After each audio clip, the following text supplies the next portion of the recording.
Hello and welcome to Waco is live tonight. We have a power pack show tonight. Tonight we will be discussing two subjects tonight. One, we'll talk a little bit about the recent resignation of Dr. Marcus Nelson from Waco Independent School District. We know that last week, if you watched last week's show, you know that he resigned amid a lot of controversy that happened. And also, we're going to talk about something else, maybe a subject that kind of goes under the radar sometimes. We're going to talk about increasing violence against women in light of recent events in Deep Ellum, Texas. When we come back.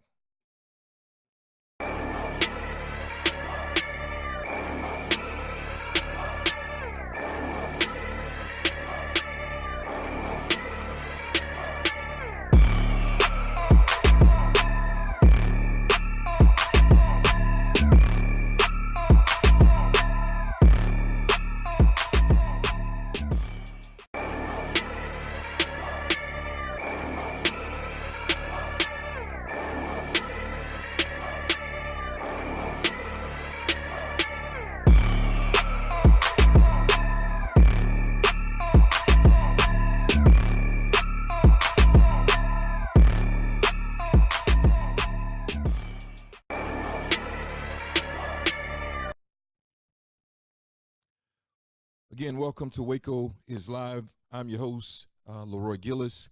Thank you for tuning in tonight. Those of you that are on the line watching, we are excited about being able to get into some current events here in the Waco, Texas area and beyond, no matter where you're watching from. Tonight's episode is sponsored by Lighthouse Streaming. And if you have any needs as far as audio or video, whether it's in your church, in your corporate event, and you need that live streamed or you need audio set up for that, check out the guys at lighthousestreaming.com. They are sponsoring this event. So let's get right into things tonight, and I'll get our guest on the line here in just a minute.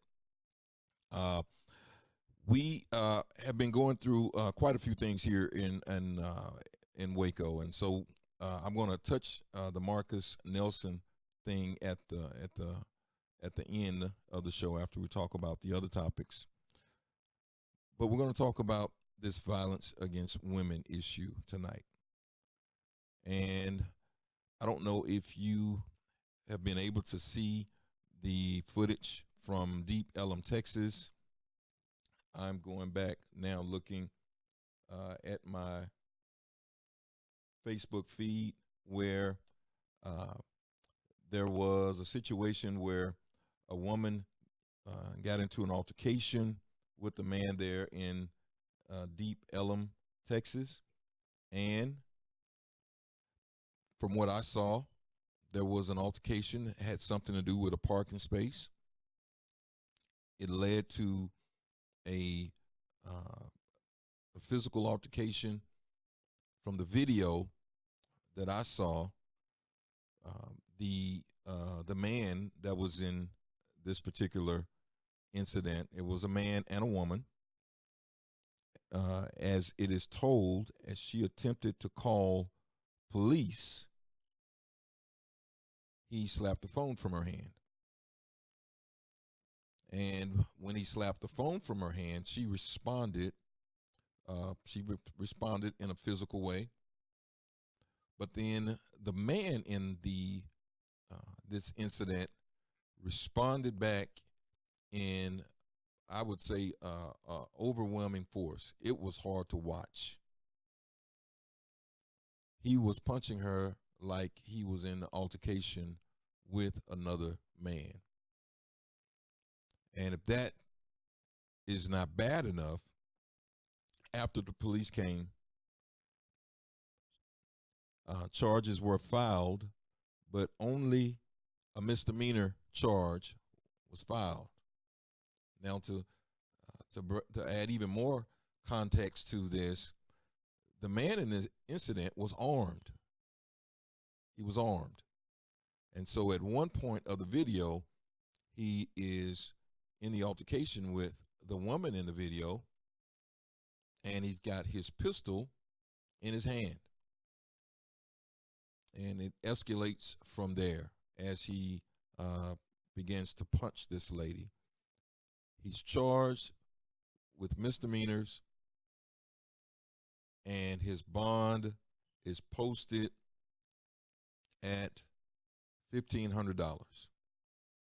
So I'm not exactly sure what it took for him to get out, but let's just say, for the sake of argument, that he was able to get out with $150 if he was just a normal bail. May have been able to get out with no money. I want to hear from you. I want to hear your thoughts on this. And I'm getting ready to go to our callers. But if you're watching on Facebook tonight, make sure that you hit the like button. And I want to see your comments in the feed tonight. But let me see if I can get our guest on the line. But I want to know what you think about this this incident that happened.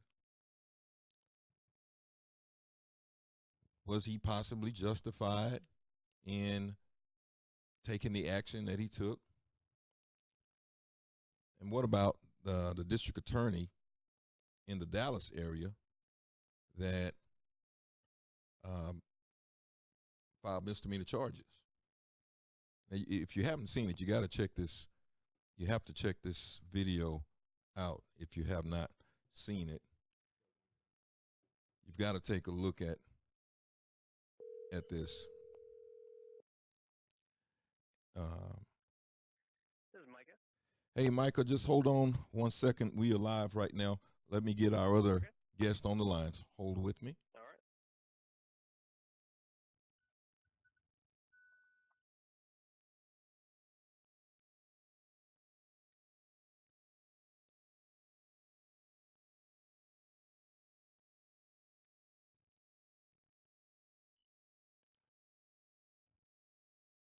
I think we have some people commenting. Okay.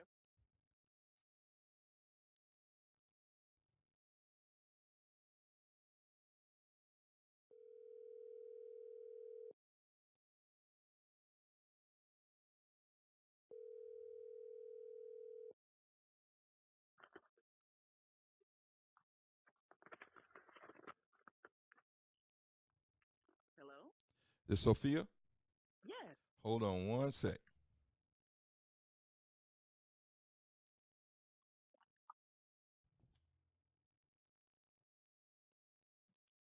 So I do believe we have both guests on. Do I have Sophia? Mr. Strother, are you on the line? I am. All right. Micah, are you on the line as well? Yep, I am still here. All right. All right. So we're here live tonight, and I don't know if you've heard any of the pre-show leading up to that tonight, but we're talking about violence against women. And on our broadcast tonight, our guest tonight, we have author Sophia Strother from Empowerment Driven by Knowledge Coalition. And we also have Micah Titterington. Micah, you know I'm going to mess your name. Yep. I want to mess your name up. You wouldn't be the first one. He is the Director of Outreach and Legal Advocacy for Family Abuse Center here in Waco, Texas. Welcome to the show tonight. Thanks. Great to be here. And we're going to just kind of get right into this thing. And Michael, if you don't mind, I'm going to start with you. This violence against women topic is kind of a touchy topic, and I think maybe it may go under the radar many times. It's not something that people kind of out of sight and out of mind. But before you get into exactly about what we're talking about, tell us a little bit about what you do at Family Advocacy Center. Yeah, so at Family Abuse Center, we are a domestic violence shelter and resource center here in Central Texas. We serve Waco and McLennan County, but we also serve 7 other counties in the area. And our mission is to shelter victims of domestic violence and intimate partner violence, and also provide them services to help them get back up on their feet. And then also to just educate the communities that we work in about domestic violence and violence against women, to hopefully create safer communities as a whole, and to work with other agencies and our partners so that way they can better respond when they encounter situations as well. So some of the services we provide is we have a 24-hour hotline that's available for anyone to call, and that number is 1-800-283-8401. And if a person calls that number, they can either just talk about what their situation looks like, the abuse they've experienced or are experiencing, and get some ideas of like some options that might be available to them. And then we also have an emergency shelter. It's at a confidential location here in Waco. That is a safe place that if a person's in a dangerous situation that they need to get out of, that they can go to that shelter and get some services there. But then we also have services that a person doesn't have to be in shelter for, that they can just meet with an advocate or a case manager. And so we offer free counseling to anyone who's experienced abuse or domestic violence. We have legal advocacy services, which is the department I work in, where we try to help them navigate the civil or criminal legal systems and also understand options and resources that might be available to them. And then we also do case management services to try and get them connected to other agencies in town and resources, and help them set goals so that way they can get out of their situation to a place of safety. So basically, if they're experiencing any type of family crisis type situation as far as abuse goes, you guys are a safe haven, or probably maybe stop number one from what you described. Yeah. So we are the only domestic violence shelter pretty much for our service area, and then we also work very closely with the Advocacy Center for Children and Crime Victims here in town, and they work with children who've been victims of abuse and also sexual assault survivors. And so, of course, there's a lot of overlap between those issues and intimate partner violence, which is what we're dealing with. And so we try to partner very closely with Advocacy Center here in town. Now tell us about. I said it's kind of out of sight, out of mind. A lot of times we don't see the work that you guys do. Tell us about. Are you seeing on the ground here in Waco? Are you seeing an uptick in violent type situations that are against women? And what are you guys seeing? Yeah. So as far as like what we see, we work with anywhere from probably 600 to 800 clients each year, and probably the majority of those come from here in Waco, McLennan County, and then some also come from our rural counties around here. So that's kind of what we see. And then any given year here in McLennan County, law enforcement that we work with in McLennan County, they respond to, I think, about 2,000 or so cases of intimate partner violence, domestic violence each year. And that's not including sexual assault cases or other cases that might also constitute violence against women. And so, I mean, it's definitely here. It's definitely happening. But like you said, it's something that many times flies under the radar, because even like what we see at Family Abuse Center and what law enforcement sees, this is an issue that is often underreported, particularly if it's happening within the family or between intimate partners, because, there is a strong emphasis that, this is a family issue. We just want to resolve it in-house. And there's unfortunately a certain stigma many times to making an outcry or admitting that, hey, I'm experiencing abuse. And so, unfortunately, many people just stay silent and never ask for help. Never ask. As I said, we've got Sophia Strother on the line as well, and I know she's an author and has written extensively on this subject. Sophia, one thing that I'm seeing, I'm looking at numbers, and I've just been doing a little research here the last few days since looking at the incident in Deep Ellum.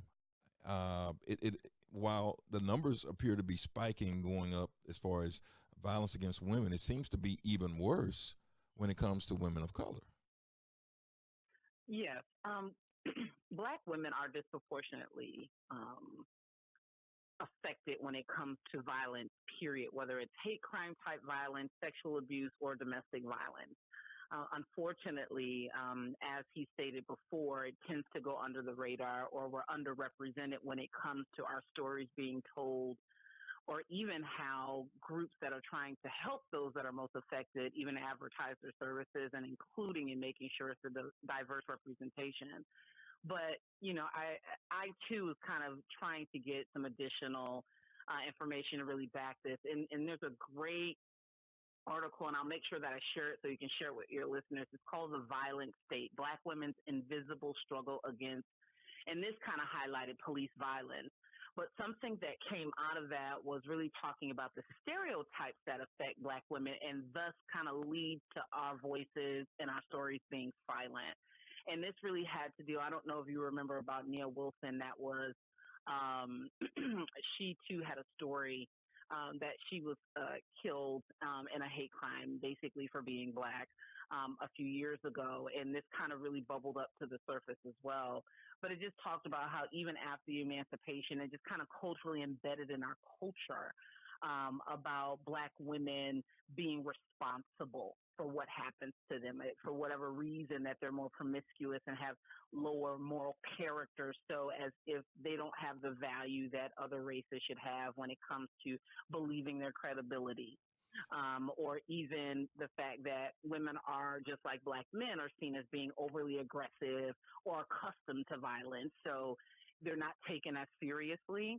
And so it's unfortunate, but there's a lot of stereotypes that kind of help silence, or should I say hide, the image of the story of Black women in America, for sure. Micah, one of the things that you brought up was that maybe there was a stigma. Or do you find that a lot of times, they're in situations, but they don't want to, families don't want to come forward? Yeah, and that's one of the things that we talk about a lot is that, for those that, have either personally known an individual experiencing abuse or violence, um, you know, one of the challenging things is often they don't leave, or they will leave and return to the abusive individual, which for those of us trying to help, a tempting question we always want to ask is like, well, why don't you just leave? Which we need to be very careful because, and this is one of the things that we try to emphasize in our trades and education, is that assumes a couple of things. One, it assumes that it's easy to leave, and secondly, it seems to play, like kind of Sophia was saying, that shifts the blame to the victim, which is not what we want to be doing. Because the reality is, there's all kinds of obstacles that might keep a person in that situation or keep them silent. So, for example, if they've got children, they've got to think about custody issues, or they might, feel that their partner is in fact, a good father, but they're just not maybe a good partner, and so they don't want their children's father to end up in prison, and so there's those temptations. They say there's also just a very real emotional ties to the abuser, because many times this is someone that they do care for. This person can be romantic and charming, and so there's the emotional ties, and of course there's financial limitations too. That sometimes it's just a calculation about money, that like, this person that's hurting me is the breadwinner for the family, and yes, I can leave. I've got 2 young children, and if I leave, how am I going to get a job that pays well enough to pay the child care and our bills and everything? And so sometimes it might be just that simple calculus that, well, I'll stay, I'll accept the abuse or the beatings, but knowing that my kids are provided for. And so there's a whole host of reasons why a person might stay, as well as perhaps distrust of the criminal justice system. If they've had run-ins that have not gone well, or have they felt like they weren't taken seriously, the next time something happens, they might be less likely to reach out for help as well. And I think sometimes we are all around people, Sophia, that are maybe going through things, and I think we just either don't know, or we don't know warning signs, or we become apathetic, or I really don't know, but I think it's more people than we think. Yeah, it's definitely a lot more people than I mean, in the United States alone, at any given time, and that's between women and men, we have over 10 million that are affected just by domestic violence alone. Annually, 1 in 3 girls are actually affected by it, and of course, women of color at a much higher rate than those of any other race. And so it's definitely not that it's not happening, because it's happening, and everybody, whether they realize it or not, may know someone that has been either exposed to that type of violence or abuse, or again, they do know somebody. And it is all of the things that you just described. Some people just aren't looking at a lens to say, okay, well, why is it that she's not reliable or she's inconsistent? Why is it that we're noticing that she's wearing heavier makeup than before? Or there's various reasons why women go back. And everything that he described was actually what we call trauma bonds. A lot of times there are trauma bonds that keep women in relationships. I was just working with the LAPD. We did an event in October, and I was in LA talking to their police chief there, and I didn't realize that their number one crime in LA is actually domestic violence. It's not even gang related, which I automatically assumed that was what it was, but it's Wow. not. Their largest crime unit right now is domestic violence. Wow. And he was saying it takes anywhere from 5 to 7 times of a woman actually being abused before she'll pick the phone up the first time to even call the police. And he said something that was very touching. We can't make them be victims, meaning that, yes, they can potentially call us and have us come out. But if they don't file a police report, or if they, recant their story afterwards, which that happens a lot, there's nothing more that they can do. And it's the same thing we're dealing with this, which is we're talking more about human trafficking as well. It's all in that whole spectrum of abuse. That again, it takes sometimes 3 or 4 or 5 times for someone to finally break that trauma bond. And even what we're seeing here with this public display of violence with a young lady in the parking lot, since 2016, 2017, we've noticed hate crimes in general have actually risen. And it's risen in a disproportionate towards people of color, period, Black men and women. And we've noticed that people are feeling even more emboldened to be violent, whether it's, verbally abusing people. And we saw there was another incident at a McDonald's where a man was upset because he couldn't get some kind of condiment. So he reaches across and starts trying to beat on, she was a woman of color that was trying to help him. And so we're noticing more and more. And I think we're noticing it thus because of social media. It's not that it was never happening. We're just able to capture it more than we were before. And having conversations like these are great because now people are having a different level of awareness about what's actually been happening. Sandra Bland wasn't the first. There's several other women that have had these kind of gross misjustices that we can attribute to race. Again, Yeah, and I would echo what go ahead. Sophia said there, that, as we look at, is violence against women increasing? Is violence against people of color increasing? Reality is probably not. Just like you said, it's the awareness that we have that technology. We're having more conversations around it, and so we're being confronted with it more often than we have in the past, because we know that there's always been violence against women. I mean, you go like 200 years back, you see there's laws that either permit it or try to limit, what's happening in the household between spouses when it comes to violence or spousal discipline. So it's always been Wow. there. Question is, have we been paying attention? What? Tell me about. I mean, it's bad enough that the wife, or I heard you use the term intimate partner. Is that the term I heard you use? Yeah. It's bad enough that they're going through, and you trying to this struggle of trying to break away. What kind of effect are we measuring? The type of effect this has on the kids? Yeah, so it has a significant impact on kids. And so, one of the things we talk about is that for a child growing up in a home where there is violence and abuse occurring, even if that kid is not the direct recipient of that violence and abuse, if they're just simply, observing it happen to mom or another family member, it's going to have a lot of the same traumatic impacts as if they were receiving the abuse. And for a kid growing up in that type of home, they're going to be twice as likely to either grow up to become an abuser themselves if they're a boy, or twice as likely to grow up to become a recipient of abuse if they're a female. Wow. Wow. You're And I listening. want to mention, Go ahead. briefly just on that, there's actually a bill. I just happened to be sitting through some hearings at the Capitol on Monday here in Texas, and they're actually trying to introduce legislation that would actually increase the penalty to those that commit violent crimes in front of children, primarily because of what he just mentioned about they are just as traumatized as the person receiving the physical, blunt, or verbal abuse. And so they're actually trying to enter into legislation now to where there's a higher penalty for those that actually commit violent crimes in front of children because of those very things that he mentioned.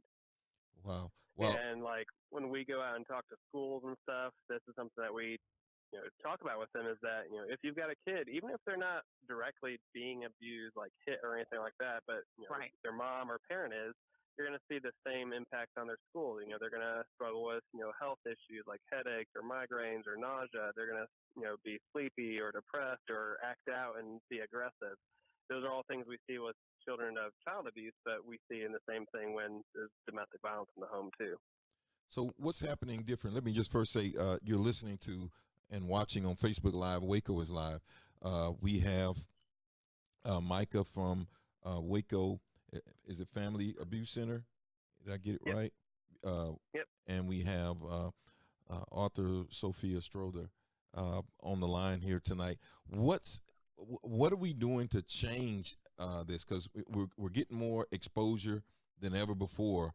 But I do know that you have to have policy to go along with exposure sometimes to make change.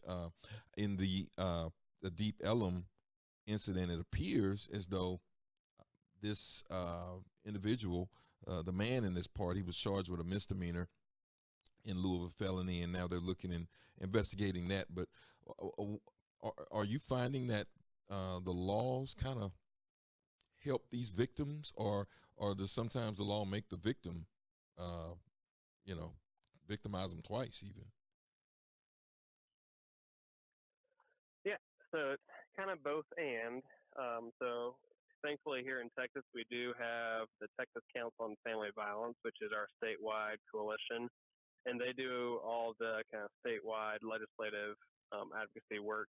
And so they're working hard right now as the Texas legislature is in session, looking at different bills and trying to support certain bills that they think will really help protect victims and hold offenders accountable.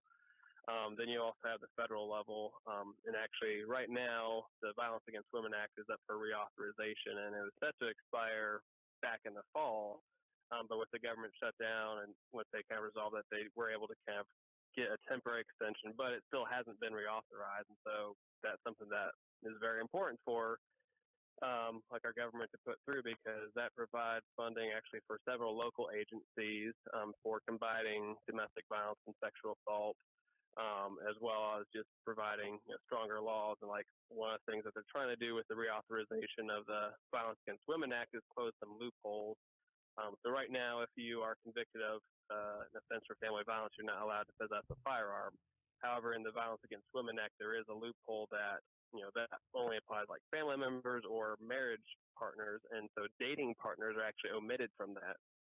Which thankfully in Texas we do include dating violence as a classification of family violence, so we're kind of covered there. But as far as federally, there is a loophole. So, that's something that we're always trying to look at and trying to make sure we tighten our laws to best protect our victims and survivors, but also to hold our offenders accountable.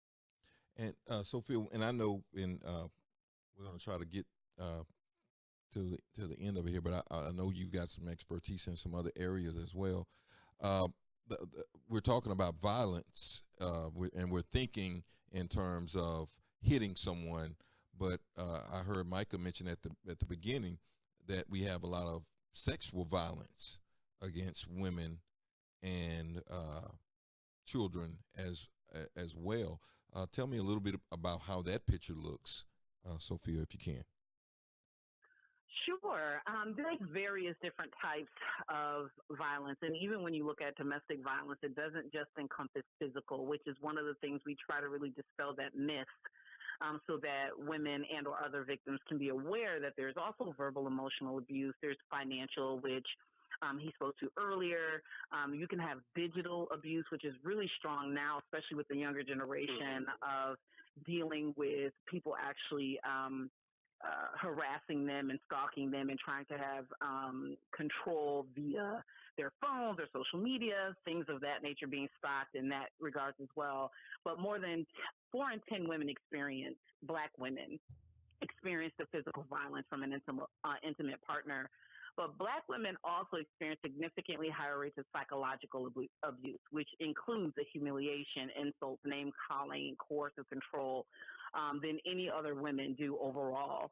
And then when it comes to sexual violence that affects Black women at a higher rate, again, more than 20% of Black women are raped during their lifetime. Here in America, and that was also according to the ACLU, which is trying to do some work around having them have a better representation. But even Black women face a particularly high risk of being killed at the hands of men. So violence in all spectrums. When it comes, especially the community of color, we have a significantly higher rate of that. And I think a lot of times, obviously, we always talk about his story, but it's true. And that's why I brought up human trafficking even. They have the Museum of Modern Day Slavery in Houston, which unfortunately does a gross injustice of how they represent our story in American history of being a part of the largest platform when it comes to sexual and labor trafficking here. But we still have some of these same things that have now become institutionalized when it comes to just our social norms, how we see each other, how we either value or devalue one another and ourselves. But even from the criminal justice system, even when it comes to the educational system, if we're being honest, Black girls make up nearly 1/3 of girls referred to law enforcement. Over 40% of the girls arrested in connection with a school incident. Like, we're far more likely, even when it comes to incarceration, getting harsher punishments. So one of the things that, talking about this allows us to realize it's not a blame game, it's a reality check.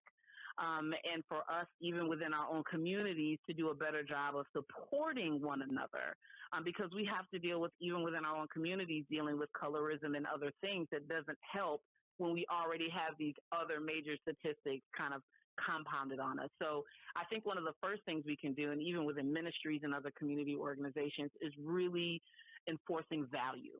And I think that is a huge component of trying to break some cycles, is that once we inherently know our value and be able to speak up and know that it's not okay to take beating after beating, or even interactions like this woman in the parking lot. Again, she blocked someone in, he got out the car, she's calling the police, but she's doing all the right things, and he slaps the phone, and she goes to defend herself, and then he starts to beat on her. It's like, okay, where is the value being taught, not just to us, but even to other races that we have that, again, feel it's okay that for whatever reason we don't have value enough to where that has to be your first initial reaction, is to be physically violent with us. So again, I think value is a huge thing to help break the cycle just within our own communities, respecting one another and building each other up with value base. Micah, now, so you're on the ground. Tell us what, as a community, what can we do to help your organization? What are some of the needs that you are running into that maybe a listener can do or to help in some way? Yeah, well, I would say, just starting off, kind of to echo what Sophia was just saying, that we've got to change cultures. And that's something that, we can do as an agency to a certain extent, but it's going to take the whole community having this conversation, doing everything the community can to learn more about domestic violence, violence against women, violence against people of color, and to create that culture change. And so one is just simply for everyone to begin educating yourself, because that is inadvertently going to help our agency. And because if people are more aware of the issues, then they can better help their friends and their neighbors, their coworkers, and get them connected to resources like us. And I'd say, become familiar with the resources. So if you're not familiar with Family Abuse Center or Advocacy Center, check out our websites. Both of us have websites. Ours is familyabuseCenter.org. Another good thing is just a pre-program, like those hotline numbers like ours. into your phone. That way, if you do encounter a situation, you can quickly give that out to somebody. And what's that number whether again? someone you know or not. What is? Yeah, so our hotline number is 1-800-283-8401, and that is available 24 hours a day. Okay.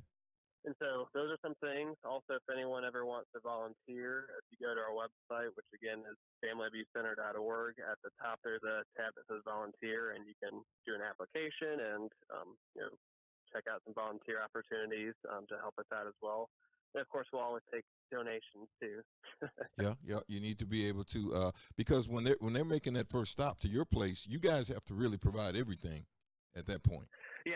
Yeah, so we actually have, in our shelter, we've got an industrial kitchen. We serve 3 meals a day at no cost to our clients. Of course, we've got 64 beds, and so we've got bedding that we need to provide, pillows, and everything else like that. We also have 4 transitional housing programs, and so for clients that come in shelter, the big question is, where do I go next? Sometimes we're able to help relocate them out of state to be closer to family. Sometimes we connect them to other housing programs in town. But then sometimes they might be eligible for one of our transitional housing programs, and then we move them in there. And sometimes we just need basic furnishings to get them set up in their own apartment so they can be as successful as possible and trying to break free from that abuse. All right, Sophia, and we're getting ready to wrap this portion of our section show up. Tell us some of the things we can do. How can we find you? I know you've got some books out there. You've got some articles written, and you have a nonprofit. Tell us more about how we can find you, a listener. Great. So I can be found, my website is sophiastrother.com. And basically, I have some resources on there as well for those that are looking for assistance. So whether it is the National Suicide Hotline, human trafficking, which is very near and dear to my heart, any work on domestic violence or sexual assault. We actually host the annual event, Juneteenth Family Fun Day, which we'll be hosting in Waco on June 22nd. And a part of that mission is that we can bring people together, give some information in the meantime, but also any of our net proceeds actually go towards scholarships to help some young people in the community and also for our domestic violence efforts. We also have a docu-reality series at the Family Abuse Center there in Waco actually came and supported us with that follows the lives of those that have survived domestic violence or sexual assault. And so those are different things and projects that they can get involved in. But we're always looking for any survivors or any volunteers. We're able to kind of link you with some different partners that do have a need. So you can definitely go there and you can find more information about my book or my workbook for us to go out and do trainings as well. Well, I want to thank both of you for coming on tonight and kind of enlightening us and letting us know not only about this effort, but what's going on in Waco. We'll be praying for, I know prayers are always needed, and we'll be praying for you that you're able to stay strong and continue this much needed work and effort. And again, thank you, Micah and Sophia, for being on our show tonight. Yep. Thank you so much for having us on. Thank you so much. All right. Well, there you've had it tonight. We've had a little commentary from some professionals. Now, I want to hear your comments on this subject, violence against women. I'm looking at some of the comments, and it's very easy. It's very easy to blame the victim in this situation because I understand, and I'm looking at one of the comments, and someone said that women provoke sometimes situations and play victim, but this is my take, and this is how I feel about it. And I was raised by a mother and a father, so both people in the house, and I believe that a man should be able to keep his hands to himself. If there's a situation and you just feel like you've got to, you're feeling like you're about to lose control, I was taught, to walk away. go somewhere, get away. And even in this situation that happened in Deep Ellum, and I don't know all the facts. I do know that there were some punches, if you want to call them that, thrown from the female in this particular episode as well. However, we know that a female cannot punch like a guy. And if you're going to put yourself in that situation, men, you ought to be able to take what comes and be able to get out of that situation without throwing or attacking. This man attacked her after she responded to him slapping the phone away. This man, he threw 3 grown man punches and then 2 or 3 uppercuts. Now, I don't know where you're raised at, but a man does not swing at a woman in that fashion. And so I think it's a special kind of individual that will go to that length in being physical with the woman. And I'm also of the mindset that if they charge him with a felony and he goes, he's going to have to be arrested. His bond will be a little bit higher than that $1,500 bond that he had. Well, there are some guys in the Dallas County Jail that can take those kind of punches being thrown. So, you know, he may get a chance to throw some of those punches later on, and they tend to throw punches back at you. So we want to make sure, if you're listening, this is Leroy Gillis, Waco is Live.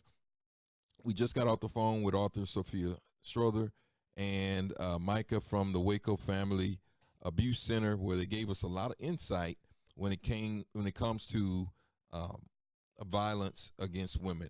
And one thing that I found out just from them talking is that a lot of times, or most of the times, the perpetrator is, the term they used was intimate partner. So it's someone that they know is usually the perpetrator. And so we want to make sure that we get that message out. If you're seeing something, say something. Don't let this continue to happen, because it happens in families, and a lot of times we just don't do anything about it, and we just let it kind of just ride. So also tonight, and there are a couple of meetings going on here in town tonight that I want to try to get some insight from. But also tonight, we want to talk a little bit about superintendent situation in Waco, Texas. We know, as I said last week, we were waiting to see what the board would say about Dr. Marcus Nelson. We thought that there would probably be a vote, but it was not. He resigned.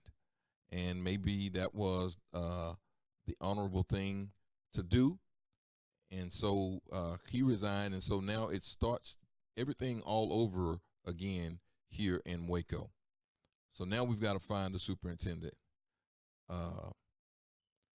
to take over what Dr. Nelson started. In my opinion, I don't know what you think, and you could comment and let me know.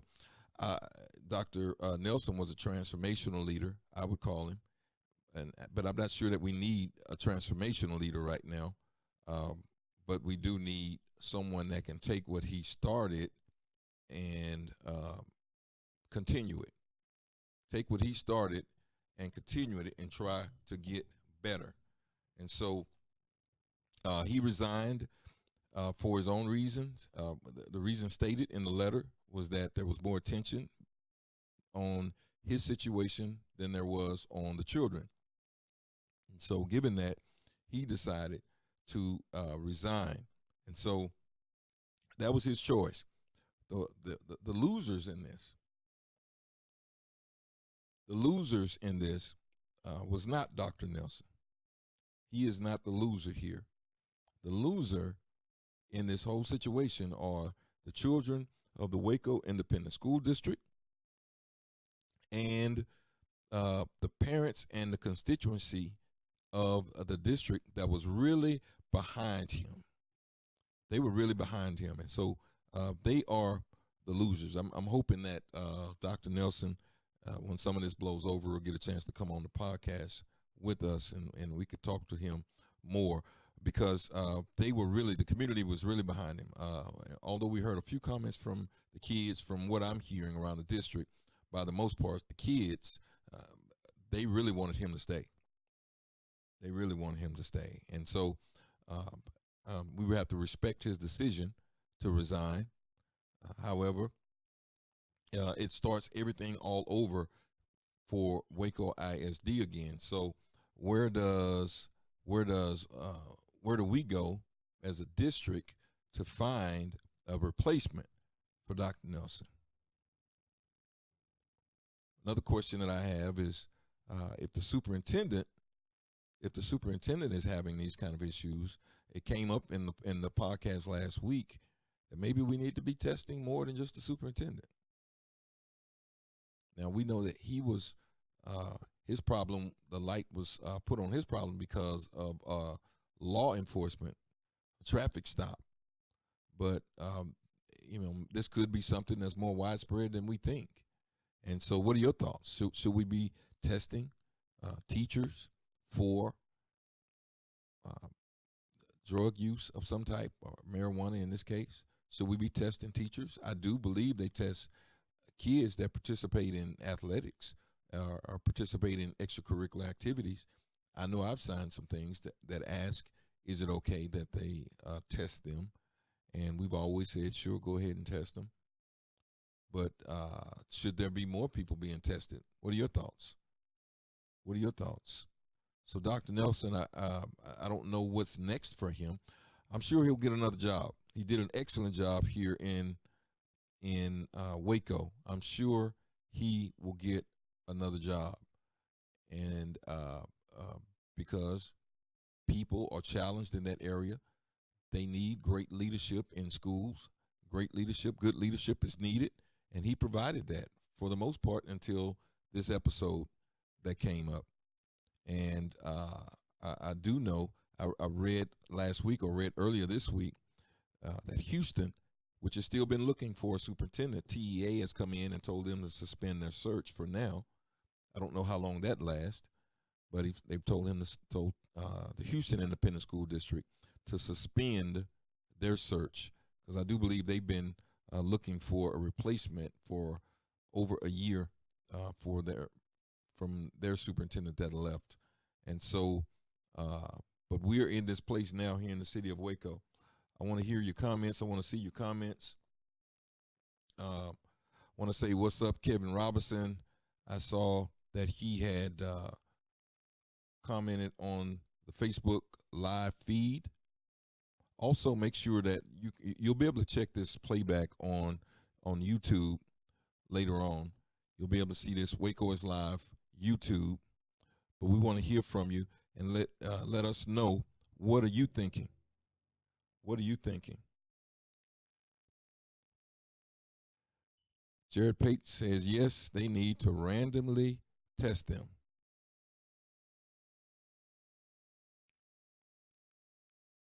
You're right. I won't necessarily disagree with you on that. Someone writes here, and we're still kind of in the same subject area. He said that we must raise our youth to respect each other and to refrain from violence at all cost. Physical altercations only benefit the judicial system in fines and court costs. Contrary to modern day society beliefs, men are men and women should be ladies. No law can change the natural physical differences that God put into place. I think that's a real good perspective to have. I know that, just living life, when you're younger, there are a lot of incidents that can happen between people, sometimes between a man and a woman. But I was just taught that men, you ought to be able to take it. Walk away. Walk away. And so I just wanted to comment on that a little bit. Shout out to Jared Pate that's posting here on the feed tonight. And as I said, Kevin Robinson, has posted, and I see a lot of you guys that are sharing things. What do you think about the type of superintendent that we need to have here in Waco? Should we hire from within Waco, or should we be out looking for someone? Dr. Nelson came from the outside. He had done an excellent job at the district that he came from. And what do you get to replace a Dr.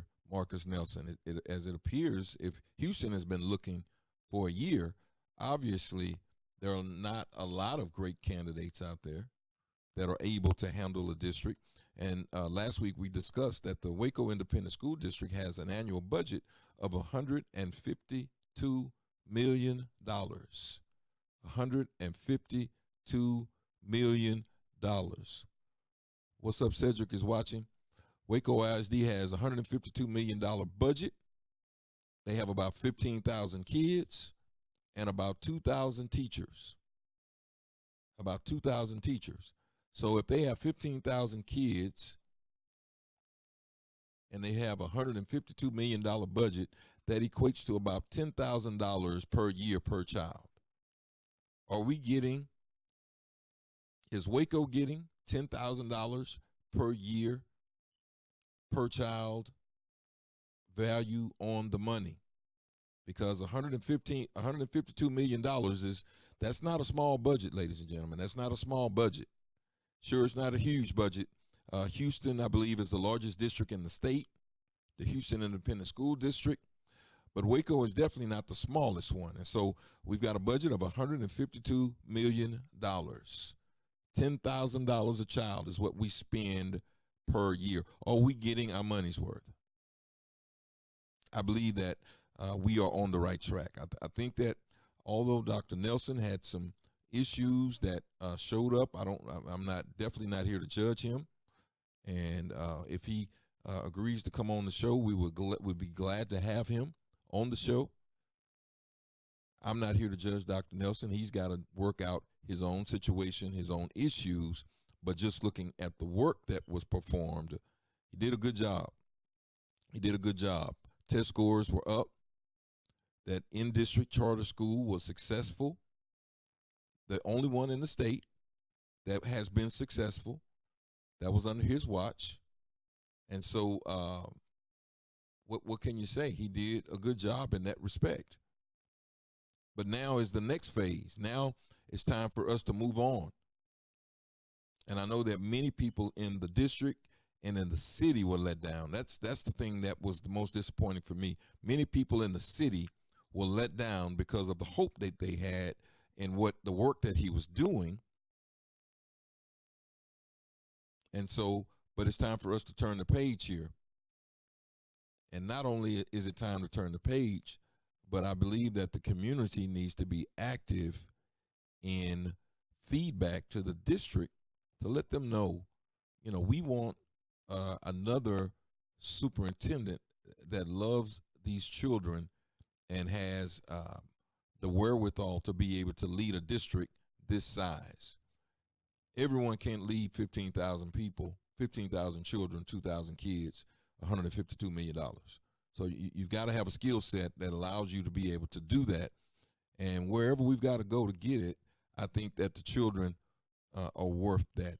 I want to hear your comments. I've got someone that I want to try to get on the phone. There's a meeting going on right now about Elm Street, and maybe we'll do a show next week to talk more about it, and we'll see if I can get someone that's in that meeting about Elm Street and the development that's going on over there. I'm going to see if I can get someone to give me some feedback about the meeting that they're having at the Multipurpose Center right now. But we know that there's a lot of things happening here in the city of Waco. It's a lot. Waco is busier than it has ever been. Waco is busier than it has ever been, with all of the new construction, with all of the new the silos, all of that that's happening in Waco right now. And my producer's doing a good job with some of these lower thirds and stuff he's putting up. He's making me look real good here. There's a lot of things going on in Waco. And so the residents of Waco are still living here. So there's a lot of new things happening, and it's a lot of effects on the citizens of Waco, a lot of effects. And so as there's more revenue here and more businesses here, it also affects your taxes. It affects your ability to be able to move around the city. I don't know if you remember, but last week we had NCAA tournament games here. We had the Silos had their I guess that would have been their spring event during spring break.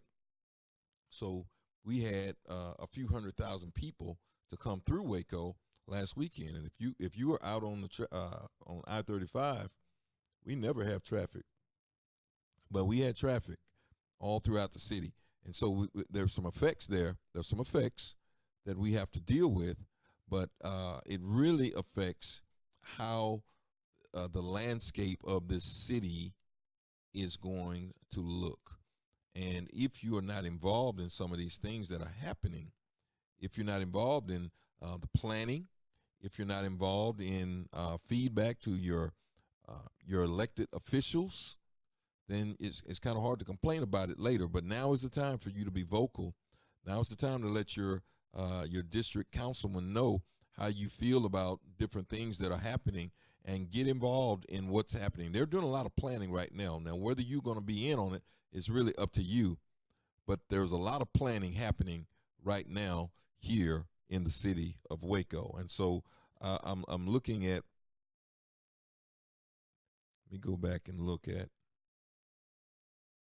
see if I can pull up one of the events that's going on here in Waco right now. Let me hear your feedback.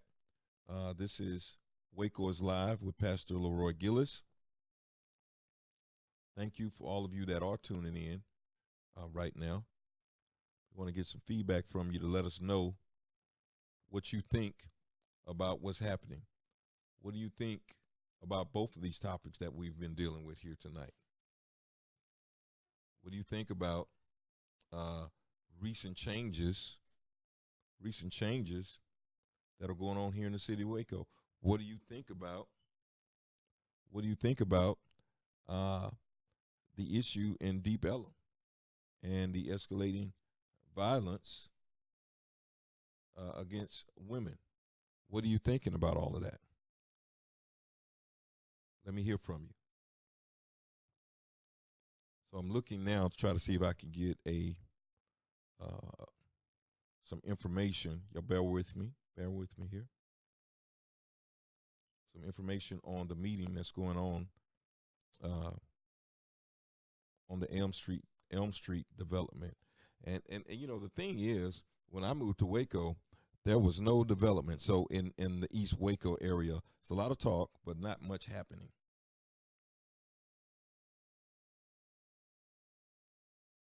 Someone typed that wages are the same as 1980.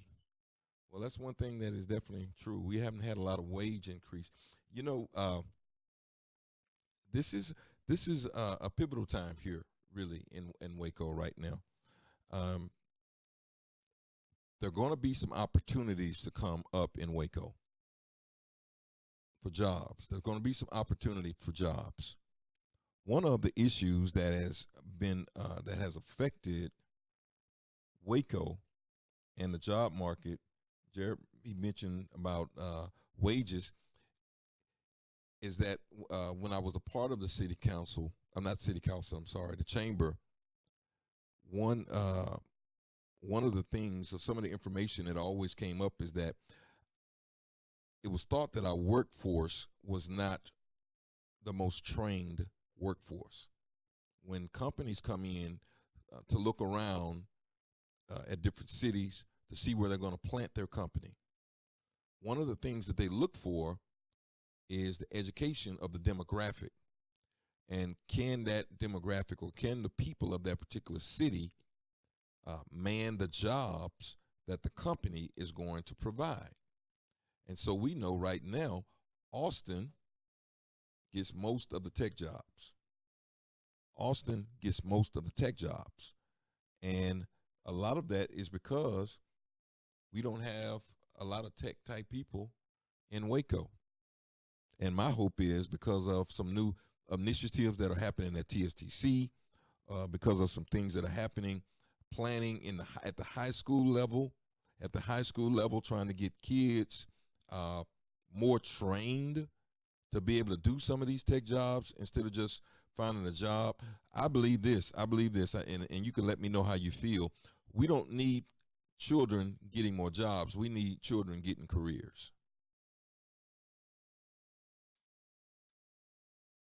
We got a lot of people that look for jobs, but do they have a career? A career means you have something that you do. You're an electrician. You're a plumber. You are a carpenter. You are a mechanic.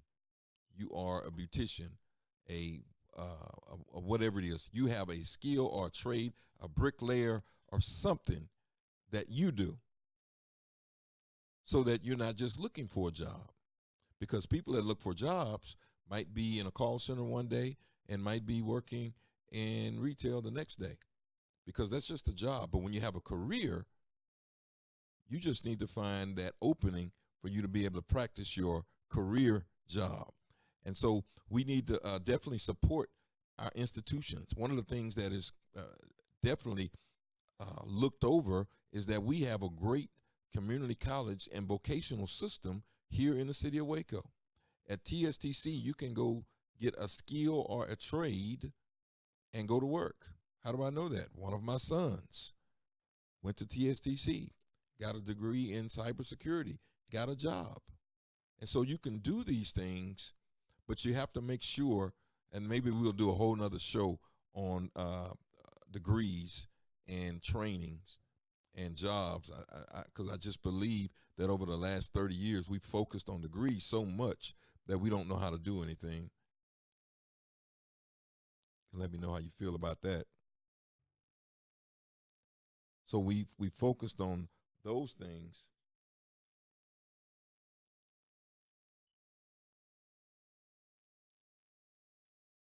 Jared, you're right.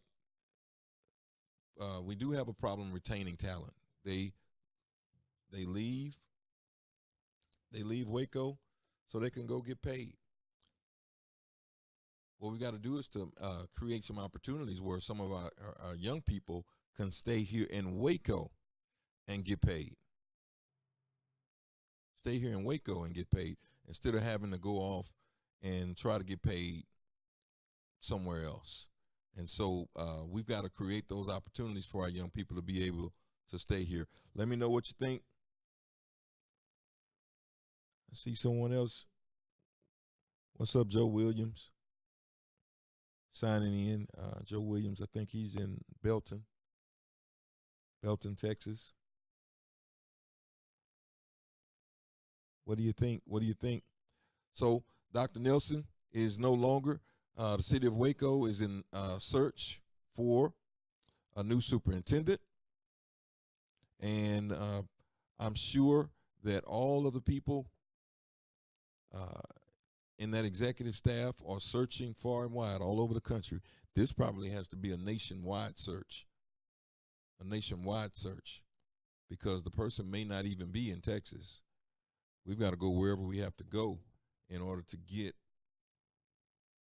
the person that we need to fill that particular slot. So if you missed it earlier, or we talked about, and I'm just going back and forth between these. I'm just talking tonight, going back and forth between these two subjects, violence against women. We talked about that. We had Micah from Family Abuse Center here in Waco, and we had Sophia Strother, author, on the show tonight. And all of this kind of sparked all of this kind of sparked from the video that went viral last week with that incident in Deep Ellum, where uh, the man got into an altercation with the lady. Now, to me, the incident was bad enough. The video was bad enough. The video speaks for itself. The problem that I had with that whole incident was the fact that he only got a misdemeanor charge. He got a misdemeanor charge for a 5-punch, 6-punch tirade on a female with a pistol in his hand. And to me, the assault happened when he slapped the phone out of her face. That was when he slapped the phone out of her hand. And I don't know all the issue. I don't know all of it. I'm just reporting on the video that I saw, the part that I saw. When he slapped the phone out of her hand, that was an assault right there. That was an assault. And of course, she responded, and then he responded back with, I think, overwhelming force. The force that he responded back with definitely did not match what he received. That's the biggest problem that I had for it. And on top of that, the charge was only a misdemeanor with a $1,500 bond. $1,500 bond, folks. He could have just got out on his own recognizance. He didn't really maybe he didn't even have to post a bond, a cash bond. He just walked away from it. But we talked about with the two experts tonight how this goes on more than what we think. This is happening all around us, and it is an escalating thing. It's happening more and more and more. And Micah from the Family Abuse Center said maybe it's not happening more. We're just seeing it, and more light is being put on it more now than was before. So maybe that's the case, but in either case, we want to make sure that we try and we can fix that. That's a fixable problem. This is not cancer. This is not diabetes. You simply learn. This is what you learn. You learn this in kindergarten. This is what I learned.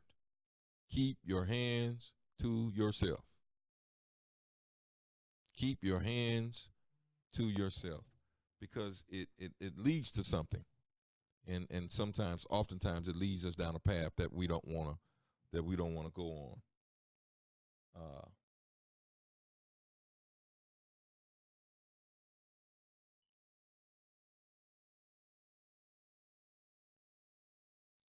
I'm looking at your comments here.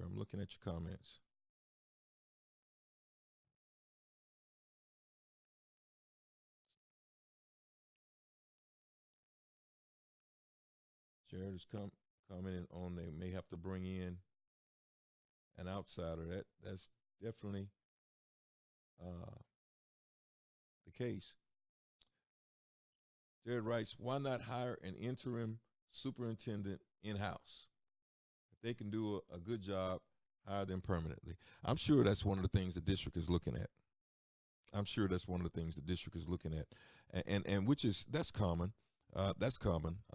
Many times they will hire an interim person, and then if that person is able to do the job, then they will hire them.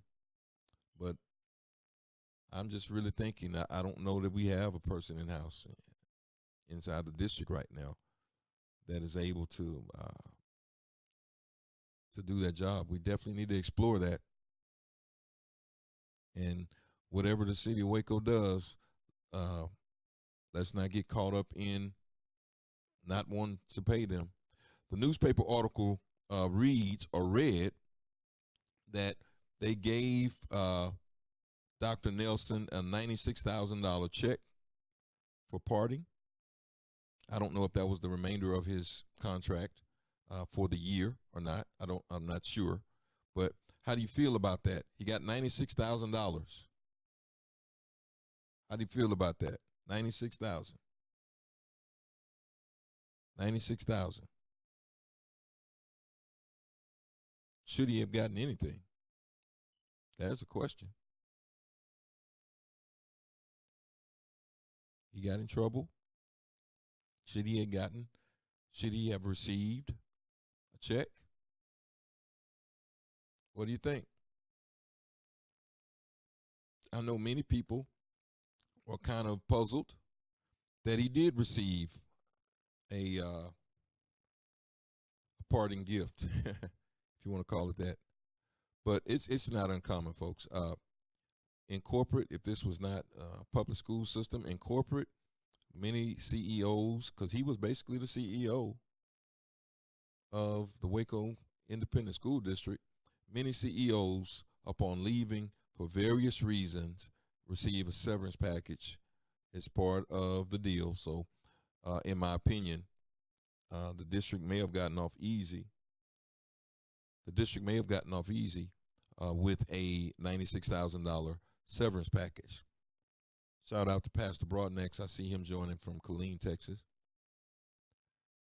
So Dr. Nelson received $96,000 upon departing, and his resignation was accepted on last week, and now we're looking for a new superintendent. Let me just say this, that when we find the next superintendent, expect that we're going to have to pay at least that much. Dr. Nelson was receiving $275,000 a year plus perks. We're going to have to pay at least that much to get the next superintendent. It's not going to be one of these let's get a fire sale, because many times when it comes to personnel, you get what you pay for. If we want one of the best, we need to pay like that.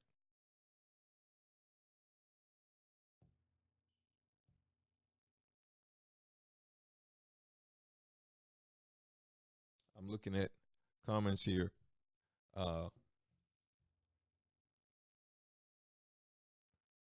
Jared writes, it starts with the people believing in other folks from Waco. People think well, they haven't left Waco, so there must be something wrong with them. We are quick to reward outsiders, but not our own. That's sad. Well, I think we should pay for talent. Wherever that talent comes from. I'm a Wacoan now. I've been here since 1997.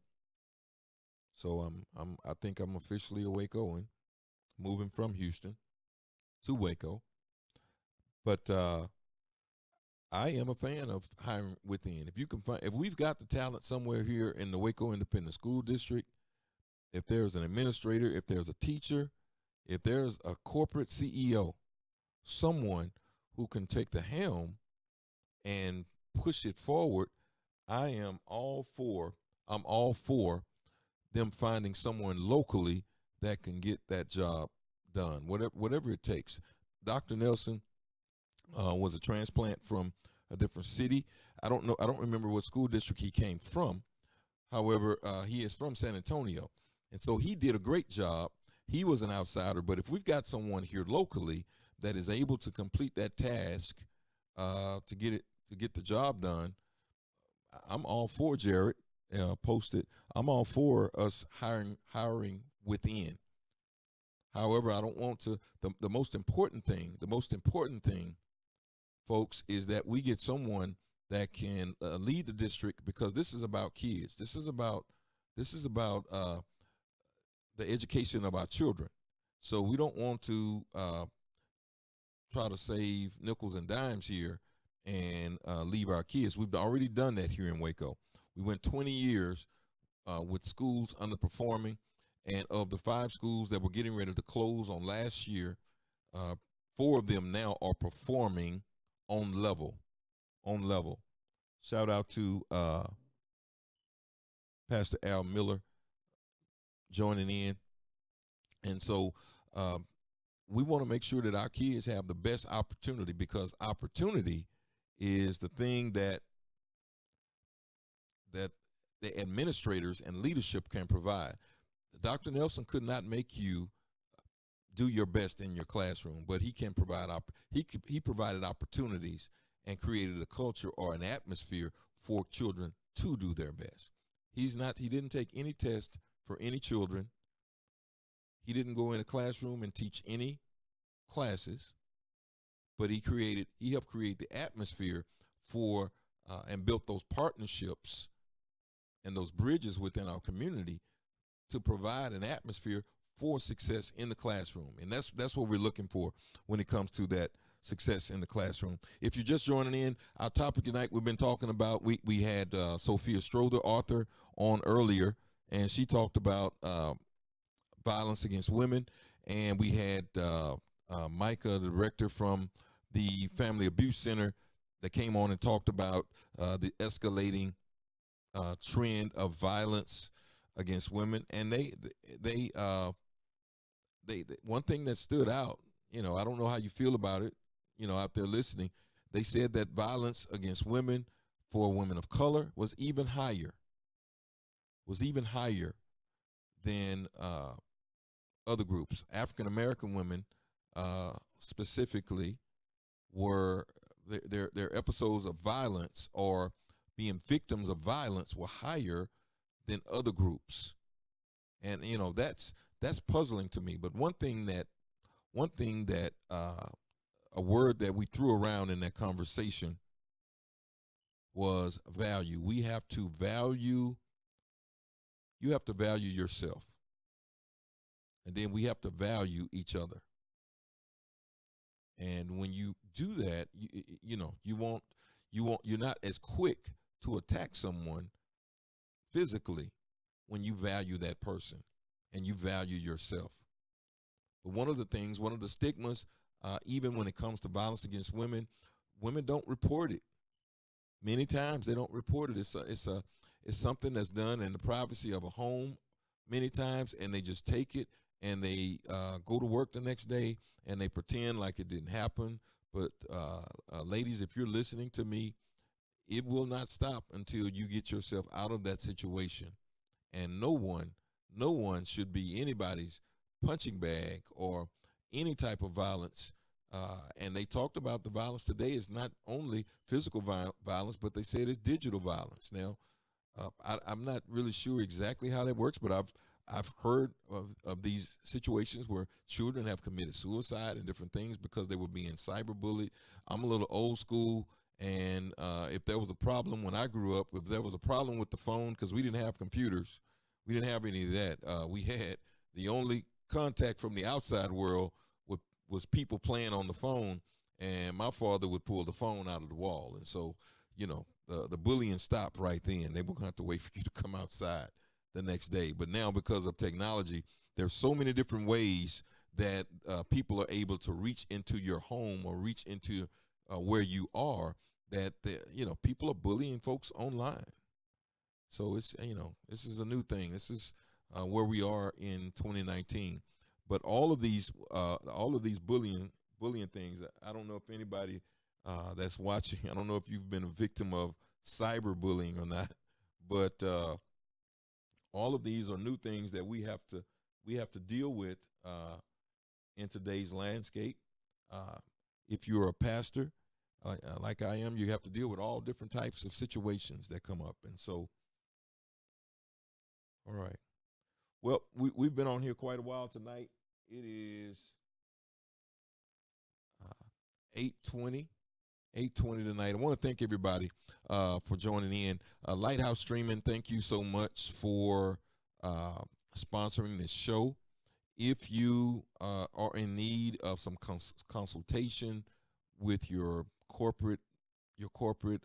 business, and you may need some video consult, or you may need some live streaming for one of your big events.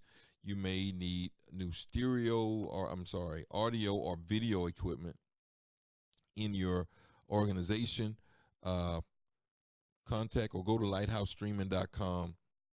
Let those guys know, and they will definitely help you get your event to where it needs to be, or to get your organization where it needs to be with audio and video. Again, we'll be posting this on YouTube. It'll be on Facebook. And we thank you so much for joining us tonight. We will be back with you on next Thursday night with Waco is Live. I don't know what the topic will be. Maybe you guys can give me some suggestions in the comment section below and let me know what you want to talk about next week. And I do know that we're going to talk about this Am Street development a little bit. I wanted to get some insight tonight, but it looks like I was not able to get. There was a person I wanted to reach. Make sure I'm not. Okay. It's a person that I wanted to reach, but I was not able to reach them. But thank you again so much for joining in, all of you that commented. Like our page, go to YouTube and like Waco is Live. We are trying to stand up platforms here in Waco so that we can tell our story and get our message out so that others are not telling our story for us.